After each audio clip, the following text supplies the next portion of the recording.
कि हाणे माण्हू मोकिलिणो आहे असांखे, हाणे सैटेलाइट न पर माण्हू मोकिलियूं। पर जॾहिं बि दुनिया में को बि कमु इंसान कयो आहे पहिरीं तजुर्बो जानवर ते कयो आहे। हीअ ॻाल्हि ॿुधी आहे, इहा ख़बर आहे। पहिरीं ऑपरेशन आहे न, हींअर माण्हुनि खे कराए पहिरीं वरी उनखे कयो। ॾेढ खे कंदा आहिनि न, माना इहो दुनिया जो उसूल आहे हमेशा। तव्हांजी नज़र में सही आहे ग़लति है? सही है, मतलब सही है कि अगर इंसान पे करेंगे इंसान ज़ाया हो जाएगा, क्या पता उसके साइड इफेक्ट हों और नुकसान हों। नहीं तो जानवर ज़ाया होगा, वो भी ये भी है। फिर या तो करें ना, जो करते हैं तो फिर अलग करना तो है भाई, उन्होंने आगे बढ़ना है। तो उहो तव्हां छो जो कुतो रखियो बि आहे हिकिड़ो, तव्हां जो हिकिड़ो कुतो मुंहिंजो नुक़सान में मरियो, त उनजो बि तव्हांखे थियो कि उनखे भला आख़िरी वक़्त में बि उनजो साथ ॾेई करे उनखे पासे ते कयां। उन खां पहिरीं बि तव्हांजो हुते बलोचिस्तान में बि तव्हांजो कुतो हुयो जंहिंखे तव्हां छटियूं तारूं ॿधी करे ബീങ് ഫാൽ പുരുഷ ബീങ് എപ്പോഴും സംഘടക ബസ്തു കൂടെ ഷേട്ടുങ്ക താരടുത്തു ബീങ് ठांग हफ़्तो बींग ठांग माना कुछ सही। त तव्हां इन हिसाब सां छा था सोचो, हुननि जो कुतो मोकिलियो त सही कयो या ग़लति कयो? सही कयो अथनि। हाणे कुते जी आज़िम तो वठूं था, बसि बींग जी आज़िम तो गिरूं, खाए त खा कभी बशर्त में रहोगे कि न रहोगे। इहा नाइंसाफ़ी कोन थी पोइ का? साह नाइंसाफ़ी भी है। बींग साह यह है, इंसान साह यक हैं, जानवर दे साह हैं, मर्दमार दे साह हैं। खुदा जी बींगा को नाजायजी नाइंसाफ़ी पूरा माया बींग हैसियत आती है कि ये बींग रहोगे सही, मर्द में न रहोगे हमाइया करे। फिर जानवर के कंदा च इंसान के खतरो नहीं थे, पोइ जानवर खे बि त ख़तरो अॼु जानवर भले मरी वञा ईअं चवंदा आहिनि। सही, चलो उहो तव्हांजी पंहिंजी सोच आहे हिकिड़ी, हर कंहिंजी माण्हू जी। के माण्हू चवंदा न इहो बि ग़लति आहे, बहरहाल उहो हर कंहिंजी पंहिंजी सोच है। लेकिन रशिया वालों ने देर ही नहीं की और 1 महीने बाद स्पेस में पहला कुत्ता भेजा। अच्छा, तव्हांखे छा थो लॻे कुते जो छा थियो हूंदो? माना बींग शर्तम शिक इस्तुआ का बुर्जा खुदा जानी नवाद मुल्किन बींग हमारी चिका थर है, बींग जुज़े है, इनका इस्तेत बींग जाल खत बाल पहिरीं मोकिलियो न, पहिरीं बाल मोकिलियनि त उन में बि इहो हिसाबु हो, रुगो सिग्नल सादो हुयो हुन में लॻल, माना बीप बीप ईअं पियो करे। पर जॾहिं कुते सां गॾु सिग्नल मशीनूं मोकिलियनि ॿियूं, उहे सिग्नल सां गॾु ॿियूं शयूं बि हुनखे इंसान खे ॿुधाइनि पियूं कि हिन जो मशीन हू ब्लड प्रेशर केतिरो आहे, हिन जो बुखार केतिरो आहे, हर शइ माना हुनजी ख़बर पए। वो कुत्ता वापस आया नहीं आया? यही तो मसला हो गया। अच्छा, सोवियत रूस ने रेस में ऐसे ही होता है ना, कोई काम जल्दी में करना हो तो क्या मुख्तियार कैसे करता है, बस जल्दी में फिर वो नुकसान होगा, तोड़ फोड़ देगा। बस वहाँ स्पेस वाले काम में भी यही हो गया। हाँ, कोई मुख्तियार जैसा कोई उसका जो सदर था वो इसी तरह का कोई था। उसने कहा जल्दी करो, हाँ, जल्दी बस यूँ करो वो करो। तो उन्होंने ये नहीं सोचा कि कुत्ता जा रहा है, हाँ, इसमें अपना जो इसका सिस्टम हो, ऑक्सीजन होगा कितना चलेगा क्या नहीं चलेगा, और जो अपनी इसकी हीट है वो बर्दाश्त करेगा नहीं करेगा, वापसी कैसे लाना है ये भी नहीं पता। ये वैसे जाओ सिर्फ जल्दी हमारा नाम हो कि हमने भेज दिया। ॿ क़िस्म जा कुत्ता या जानवर ॿ क़िस्म जा हूंदा आहिनि। ॿिली हुजे हिकिड़ो घरेलू हूंदो आहे, घर में हूंदो आहे, ॿियो हूंदो आहे रोल। सैन रोल बींग ईशान दस्तन था, अगर दात ईशान क्वार्थ पट्टी ईशा वही लोग बींगे पालमा है, बस तो हमा सस्ता है। पालियल कुत्ता सुठा हूंदा, हिकिड़ो त जंग में फिरंदा, उहो ख़राबु कुत्ता हूंदा, जेको घर में पालंदा आहियो सुठो कुत्तो हूंदो। तव्हांजी नज़र में हुन पालियल माना कुत्तो जेको उहो मोकिलियो हूंदो? पालियल उहो समझदार हूंदो आहे। कीअं माना? जेको घर में पाले था न पोइ उहो हर शइ माना सम्झंदो आहे। न छा सम्झंदो आहे? ABC सम्झंदो आहे या न ॻाल्हाइण सां ईअं हर तरीक़ो हुनखे सम्झाईंदा न, उहो सम्झी वेंदो आहे कुत्तो। पोइ त रही सम्झी, हा रही सम्झी इंसान सां गॾु। पोइ जे उहो जंग वारे जानवर खे पाण रखूं घर में त पोइ उहो कोन सम्झंदो। हुनखे अगर समझाए नंढे देखा समझाए तो समझी वेंदा, ईअं कोन सम्झंदा। उस कुत्ते का नाम कुत्ती थी, वो कुत्ती का नाम था लाइका। लाइका? हाँ, और वो भी ऐसे नहीं कि बस कुत्ती उठा ली और गई। वो पढ़ी लिखी होगी? कैसे मतलब? मकसद जैसे वो पालते हैं और सिखाते हैं, इस तरह का कोई था? यही तो मसला हो गया ना। हाँ ना, उन्होंने 2 ऑप्शन रखे थे दिमाग में, एक या तो किसी के घर का कुत्ता हो उसको भेजें, अच्छा वो सही होगा, लेकिन फिर उन्होंने स्टडी किया कि नहीं, वो कुत्ता जो है वो AC में रहा होगा, वो भूखा भी नहीं होगा, खाना पीना उसको टाइम पे मिलता है, ऐसा कुत्ता नहीं चाहिए हमें। रोलू चाहिए, रोलू हमें चाहिए रोलू इधर उधर पकड़ कर और भेज देना। तो उन्हनि वरी इन हिसाब सां मथे छो जो हुननि जो इहो हुयो, उन्हनि वटि एतिरी ताक़त कोन्हे जो हुनखे वापसी खणी अचनि। हुननि जो हाणे वेंदो त वियो, माना पोइ हुननि जो रुगो इहो टारगेट हो उते वञे ऐं पुॼे ऐं तेसीं ज़िंदा हुजे, पोइ उन में ब्लड प्रेशर वारियूं इहे सभु औज़ार आहिनि, ख़बर पए की ज़िंदा आहे या न। पोइ उन में बि हिकिड़ो कुतो कोन खयूं, उन में 3-4 कुता माना पहिरीं इलाही सारा जाम सारा खयनि, उन मां 3 उन ॾिठा की हीअ सही आहिनि, 3 मां बि वरी हिकिड़ो उन ॾिठो की हीअ सफ़ा सही आहे सभिनी खां, हुनजी साइज़ नंढी आहे, हू जल्दी हलियो वेंदो, कंहिं नंढी जॻह में हलियो वेंदो आराम सां।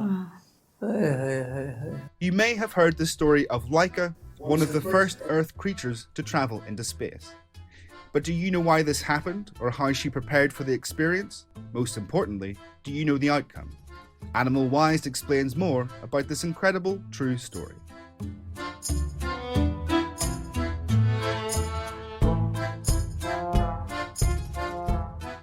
The United States and the Soviet Union were in the midst of a space race, but both knew that sending a human to space was very risky. No one wanted to take the risks posed by the uncertainty. Unfortunately, it was decided animals could go as an experiment. Several stray dogs were collected from the streets of Moscow for this purpose. These dogs were considered more prepared for space travel as they had to endure extreme weather and starving conditions as a matter of course. Laika, a medium-sized mongrel with a pleasant and calm character, was one of them. As they were intended to assess the effects of space travel, these dogs had to undergo harsh and cruel training. They were placed in centrifuges which simulated rocket acceleration and put in machines which imitated the nose of the spacecraft. They were progressively enclosed in increasingly smaller cages through harsh and cruel training. They were placed in centrifuges which simulated rocket acceleration and put in machines which imitated the nose of the spacecraft. They were पोइ उन में बि हुनखे training कराई वई पहिरीं, छो जो मथे उहो त कोन्हे पंहिंजो ज़मीनी कशिश कोन्हे, त माण्हू का बि छॾे मथे छॾींदो न अगरि त उहा पई उॾंदी पंहिंजे हिसाब सां, पई हलंदी धिका पई खाईंदी, त हुनखे बि पहिरीं माना केरंदी कोन उॾंदी हा उते पई उॾंदी कोन, माना पई ईअं घुमंदी पई हीअं जे छॾियल आहे त हीअं घुमंदो पियो बसि। इंसान हुजे त ईअं हूंदो, हा इंसान हुजे या का बि शइ हुजे, कुतो हुजे, का मोबाइल बि छॾियो, कुझु बि छॾियो, त उहा ईअं पंहिंजे मुंहुं पई हलंदी।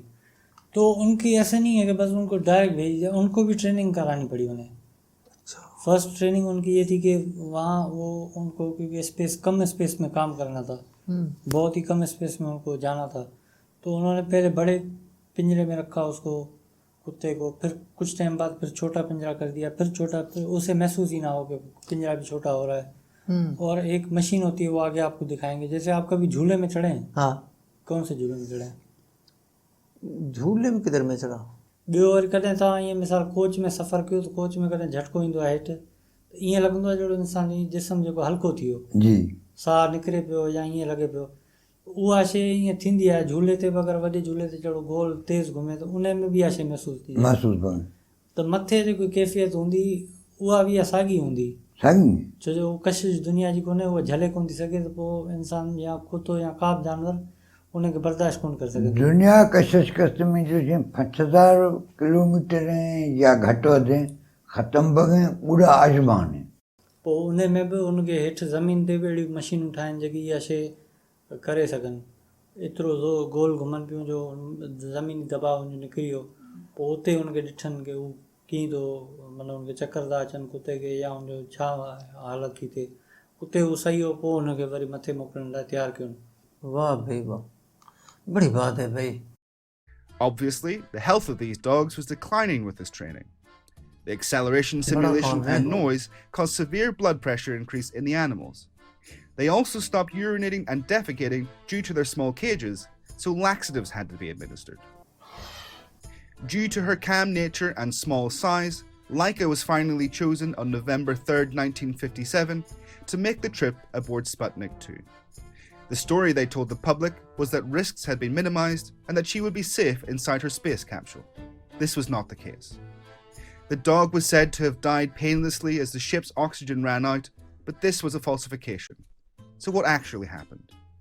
It wasn't until 2002 that the people involved in the project told the sad reality. Laika died a few hours after starting her journey in a state of panic and overwhelmed by the overheating of the ship. उस वक्त में साइंसदानों ने दुनिया को ये बताया कि ये डॉग जो कुत्ता है वो स्पेस में गया है और फिर कुछ टाइम वहाँ रहा है, और फिर जब उसकी ऑक्सीजन ख़त्म हो गई तो वो मर गया। लेकिन 1957 की बात है ये। त अहिड़ो मशीन बंदि कयो पोइ खाधो पीतो कीअं खाधो हूंदो?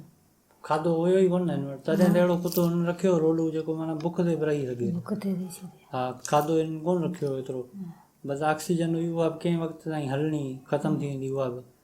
पर हुननि जेको पोइ 2002 में हुननि ॿुधायो, पर हू शुरू में ई मरी वियो कुतो। 2002 में जॾहिं हिन जा जेके ऑफिसर हुया रिटायर थिया सॼा, उन्हनि पोइ हक़ीक़त कई ॻाल्हि, चई ईअं कोन थियो, हीअ वई उतां ऐं कुझु किलोमीटर मथे वञी पुॼी सही ख़िला में, पर उते हू मरी वई। उन जी वजह इहा थी जो हिकिड़ो त गर्माइश जाम थी वई, उन करे उन खां पहिरीं मरी वई। 5 महीना जेको रॉकेट घुमियो पिए ख़िला में, उहो हुनजे लाश सां गॾु पियो घुमियो। ऐं पोइ वरी हू किरी कॾहिं वापसी जॾहिं दुनिया ते 57 में वई, 1959 में हू वापसी किरियो हेठि। पोइ हुनजी माना हॾा बि कोन मिलिया कुते जा, का शइ कोन मिली।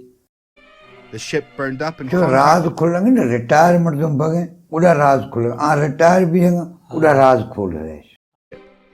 45 साल Sputnik बाद 2 continued to orbit space with Laika's remains for an additional 5 months before returning to Earth in April 1959. The ship burned up in contact with the Earth's atmosphere. The head of the training program for cosmonaut dogs, Dr. Vladimir Yazdovsky, knew perfectly well ही उन programme जेको mission हुयो सॼो, उनजो हिकिड़ो हेड हुयो, वॾो अॻुवाण हुयो।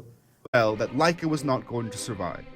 For this reason, days before her trip, he decided to welcome her into his home so that she could enjoy what would be the last days of her life. During this brief stay, Laika felt the company of a human family and played with children in their home. This was the only destination Laika deserved, to be happy with a family. A living, innocent being suffered for the insensitivity of human beings. But Laika's story and contribution to history will live on forever. ही उन वक़्तु उन programme जो सॼे mission जो सरबराह हुयो। हाँ, इन सरबराही कई। इन खे पहिरें ॾींहं खां ख़बर हुई कि कुतो जेको मरी वेंदो। थोरी घणी इंसानियत हिन में हुई कुझु न कुझु, पोइ या छा कि हीअ वरी उन कुते खे पहिरीं घर वठी आयो, पंहिंजे कुझु ॾींहं पहिरीं घर वञण जो इजाज़त कोन हुई, पर हीअ वरी बि घर वठी आयो, हुनखे सुठो खाधो खारायईं, पंहिंजे ॿारनि सां माना इहो विहारियईं सॼो। अच्छा, कुते की मतिलबु आख़िरी दिन जो आखिरी उसकी माना काफ़ी खिदमत की उसकी। हाँ, त माना इन ही वीडियो 2 वीडियो ॾिठियूं, इन बारे में तव्हां छा चवंदो पहिरीं? वीडियो ऐसा कोई जो हुनर खोए सही खोए, बींगा को ना जायजी ना इंसाफी खोए से आमिर कैसे इनाम खटो थड़े सो पहुंचे मंजर खोएस खर्च खोएस आमिर कैसे शिकस्त दाए जमी हुनराम मीजाइला राकेटा, लेकिन बींगा को जानवर साहा इंसाफी खोएस राज फला रिटायर कोले बींग अध मंजिला महसूस अधु खां पहिरीं माना उते पुॼण सां ई मरी वियो। हाँ, बींग जगह महसूस उड़ा ऐसा चो झोल ठकाक बींग हमोदा पहुंचे गुड़ा मुठ न साहा को जुल्म साहब न खनगी सही साहा को जुल्म खन साहा कसते पराई अल्लाह दादनी इंसान ने बींगा दे अल्लाह दा बांदुरा दे अल्लाह दा तो मना दे अल्लाह दा इंसान दे अल्लाह दा साहा को ईशा नाजायजी को रूसा, लेकिन कामयाब सो आमिर कैर शिकस्त आहे। हिकिड़ो त नुक़सान जी ॻाल्हि आहे, हुनखे मारे छॾियो, सही अफ़सोस जी ॻाल्हि हूंदी आहे हिकिड़ी। हा, पर हूं पोइ मतिलबु अफ़सोस आहे ॿियो, ऐं ईअं फ़ाइदे जे लाइ तो माना माण्हुनि फ़ाइदो खे आहे। फ़ाइदे सही में। ये हाँ इनको बताएं कि जब ये हम जाएं उधर ना, हमें हमारे देहातों को कोई पता नहीं है, साथी लोग हैं बेचारे, उनको अच्छा वैसे आप जाएंगे तो क्या कहेंगे वो, ये बातें अगर कहेंगे उनको मानेंगे नहीं मानेंगे वो? अभी मान भी जाएंगे, पहले नहीं मानते। अभी जैसे ये इनको ये मोबाइल है, ये वो सिस्टम है ना, अभी वो मानता है। अभी जैसे हम नाम लेते हैं साइंस का, अनपढ़ लोग हैं ना, ज़्यादातर तो अनपढ़ लोग होते हैं, क्यों अभी कोई एजुकेशन की कोई हमारे पास फैसिलिटीज नहीं है। सही अम्मा ये डेवरी है केस हलना हलना जजा गुजम पैनाम लिखना रिया मकसद आज़ाद पैनाम लिख दियो फिर सजाए मौत पैन थी उसेंगे मन लिखेंगे रिया पैन लिखेंगे सजाए मौत सह चक्कर हमका खुरी जलाम टोटल रही कर रिया आज़ादी पनुआ लिख दियो फिर सजाए मौत आज़ादी कमरों छो इसमें कुछ भगवान मैं हकीकत बस कहूँ मथरा हरी राधा कुला ॿुधाइण थधि वरी राधा मन ॿुधाए उत्थे 6 वाक्य हैं।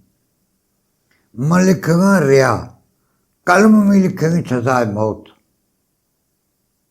थे 6 डूह ये कुछ से मैं जिंदगानी डूह न खुदा इच्छा कोई केस में चका कोई एज खुदा हाजिर नाजिर में चका ना के पूछता मैं खूनाम कुटुम डोरी देने कातिल देने मतलब कालना चौकी बीगे खतु अचवने को छह चक्कर में बीग फारिस था 6वीं चक्कर में गटा बीग अगा कम टार चका चार बीग तो मुड़ता मक शीशवा तक के न जान के देवियां रोड भरा बीग गुलोड़ो दस्तानी मुड़थगे कुतिया को गुराम शग ये हमें डो में दस्ता यक खत कुछ भाई पर अल्लाह राज का शीर्षा थी फतवा है अल्लाह राज भी है तो ठीक आजाद है नवी है तो मौत छता से डो है तो मौत छता भगिन इशांत बींगा ना इंसाफी को ग्राहके तो गरमाश सोड़ो पिंजरो गरमाश आई पेशाब बंद आई काकूस बंद न तव्हां ॿुधायो चयो राकेट जे ज़रिए ईअं त मूंखे ईअं लॻो त मुंहिंजो राकेट अलाए छा थींदो आहे।